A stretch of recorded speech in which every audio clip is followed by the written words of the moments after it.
Hello everyone, welcome to Tea and Banter with me. It's Mary Elizabeth. I hope that you are all doing well. So I'm going to put in just a little video before we get started. I did do a trip to Barnes & Nobles and bought some books. I did take a little video. I did take a couple, let me stop by saying I did take a couple of pictures. I'm not real confident filming in places, so that's why there's not that much, because I just don't know what's appropriate, what's not. And but as usual, my Felicia and I tend to go on to these different conversations, and you know, I think it's kind of funny. So we did stop at the cafe and have tea, and so I am including that in the video. So I'm gonna let that play, and then I'll come back and I'll show you what I bought. So hold on. Oh, one of the books I was looking for, If We Were Villains. Nice. I might pick that up. Hi friends, we're here at Barnes & Nobles on a book problem shopping spree, and I will do a video on that. But we're sitting here having tea and hot chocolate. Say hello to Felicia. Hi. The famous fight, bell bottoms. I love them, and I will wear them. Do you hear her? If you wear them with a nice ankle boot, it's fine. Okay. With a cute sweater top, you have problems. I have problems. When my brother At was least I growing wear up, them normal. I wear the blue and dark blue. I don't wear funky. when I was growing up, my brother wore bell-bottom pants, and I can remember, we're 9 years apart, and I can remember saying to him, "Are you an elephant? Because you look like you have elephant legs." I have always thought, if you look at an elephant, the end of their feet, that's what bell bottoms remind me of. And so someone came in with bell bottoms, and she said, "Oh look, she's wearing bell bottoms." And I said, "They're elephant feet." And now we're into a whole argument that went from books to bell bottoms. Feel free to leave in the comment if you're a bell bottom person, elephant feet, or not. You're being wicked judgy. I'm just saying, wicked judgy. There's nothing wrong with bell bottoms. Nice sweater, ankle boot, you're fine. You're just being dramatic. And you should be proud I have something from your brother. Okay, sorry, God that forbid. probably hurt your eyes. I didn't mean to do that, swinging it around, but Sadly, he's not here. I got something from him, and I love Marvin Gaye. bell bottoms. That's all I'm saying. There's never a normal conversation around here, but I have to be a little quiet because we're in the cafe. And she said I would be the only one who called her elephant feet, and that's just not right because I am her mom. Well, yeah. But it's elephant feet. What am I gonna do? You know what I mean? So stay tuned. That's More to come. hurtful. Hello, I'm back. So, what did you think of the little bookshop, Barnes & Nobles pictures, but more importantly, our little banter? We get into banter about funny, weird things. But anyway, I digress. I do have some books that I purchased, and so I'm going to share those with you now. And what I thought I would do, instead of just reading the back, I thought I would just read the first sentence of each book. Maybe it will pique your interest that way, something a little different, and maybe you want to read it, or maybe you have read it. If it piques your interest, please leave it in the comments below, or if you have read any of these books and want to share whether you enjoyed them or not, please leave those in the comments below too. So let's begin. So the first book, I picked this up. I don't know if it's a series, but it just reminded me of Agatha Christie, and I don't know why. I get the cover, but it is The Sunset Years of Agnes Sharp, a Murder Mystery by Leonie Swan. And so there's no summary on the back for this one. There is, of course, on the jacket, but I just thought it would be fun to do the first page and kind of go in kind of blind. So let's see. Hetty felt hot. She had spent too much time on her sunstone, and in the afternoon heat had gone into her shell and was insistently buzzing around in her head. Like any responsible, cold-blooded creature, she had to do something about restoring the balance. And the right place for that was traditionally the shady ravine of an old plant pot behind the sky-high wooden structure, where ferns grew unchecked from cracks, snails felt their way across the damp earth. That sounds like a turtle. So, let's see. Let's see what happens. The next one is Murder Before Evening Song, a Canon Clement mystery by the Reverend Richard Coles. This is a series. There is a second book out. I think it's called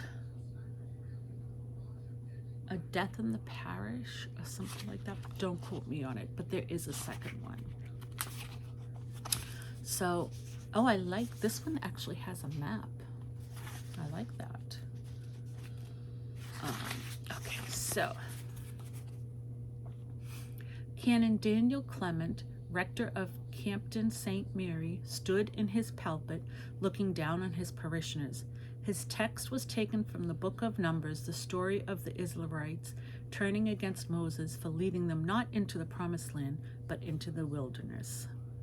A Renaissance story not only for him, but he felt for sure, for all 58 of his predecessors, for flocks then and now were apt to turn.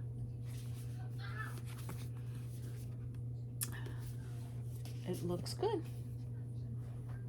The next one I bought was Assistant to the Villain by Hannah Nicole, I believe that's Mayer. Is that how you would say that? I'm not quite sure, but I love this cover.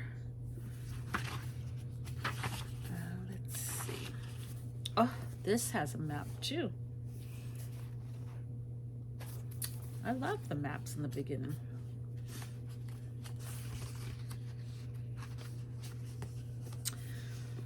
Once upon a time, it was an ordinary day when Evie met the villain.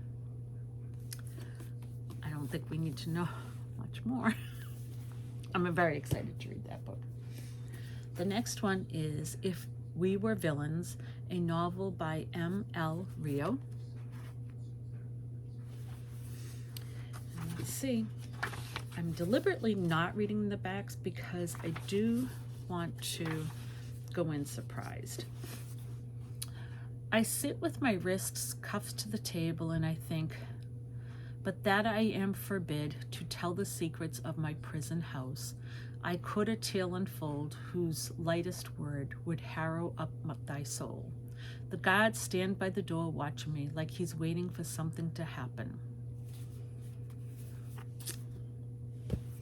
Another good one. This one is a first in a series. It is called Chapter and Curse by Elizabeth Penny. I don't know if you can see that good enough, but okay. Let's see. Oh, that's acknowledgements. Okay, here we go. Thorndike, Vermont. Spring was much later than usual this year. The huge old maples in front of our farmhouse remained bare, their limbs shivering with each blast of cold northern wind. Only a few daffodils had dared to raise yellow, nodding heads, and these brave souls were soundly scolded for their impertinence when snowed upon. And inside the white farmhouse, which had hunkered low against the storms and seasons and sorrows for more than 200 years, all was quite grim. So it looks good. The next one is The Woman in the Library, and the author is Sarali Gentile. I might have butchered that name, so I apologize if that's the case. And let's see.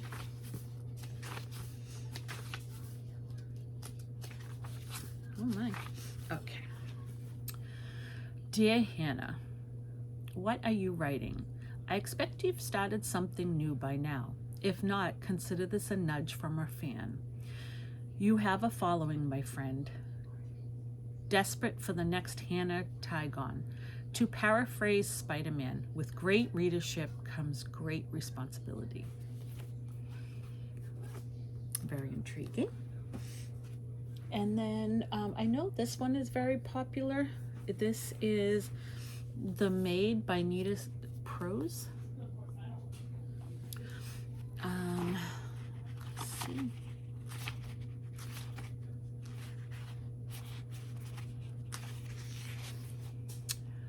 I am well aware that my name is ridiculous. It was not ridiculous before I took this job 4 years ago.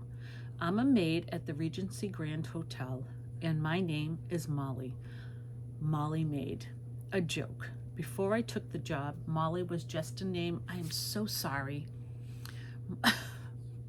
That's my Freya. She is my Maine Coon cat. Do not go near the books, Freya. Be a good girl. Sorry. Before I took the job, Molly was just a name given to me by my estranged mother, who left me so long ago that I have no memory of her. Just a few photos and the stories Gran has told me. Gran said my mother thought Molly was a cute name for a girl, that it conjured apple cheeks and pigtails, neither of which I have, as it turns out. I've got simply dark hair that I maintain in a sharp, neat bob. I part my hair in the middle, the exact middle. I comb it flat and straight. I like things simple and neat. And then the next one is, again, a very popular book that people seem to love. It's a charming book. It's called Legends and Lattes by Travis Baldree. Also, yesterday and today, this is the 17th or 18th, they have a buy one get one 50% off. I don't know if it's for the whole week, but just so that you're aware, I did get a couple of these books, buy one get one 50% off, which isn't a bad deal. Viv buried her Viv buried her great sword in the sculvet skull with a meaty crunch. Black blood thrummed in her hands, and her muscular arms strained as she tore it back and out in a spray of gore.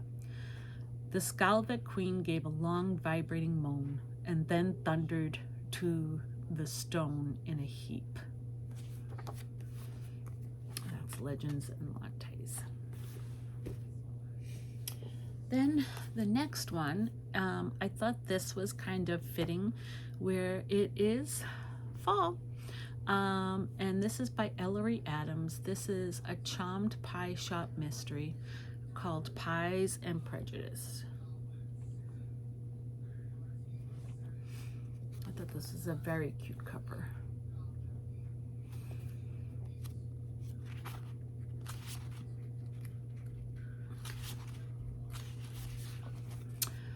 Ellie Mae slammed a ball of dough onto the countertop, sending a snowstorm of flour into the air. With angry fingers, she worked pinches of flour into the moist dough and then flattened it with her palm, her hazel eyes flashing a dangerous crocodile green. So, book starts angry. we have 2 more, and these are book 2 and 3 of the Thursday Murder Club Mystery, which is a series that I do enjoy and want to keep reading. So this is The Man Who Died Twice by Richard Osman. And let me see where we're at.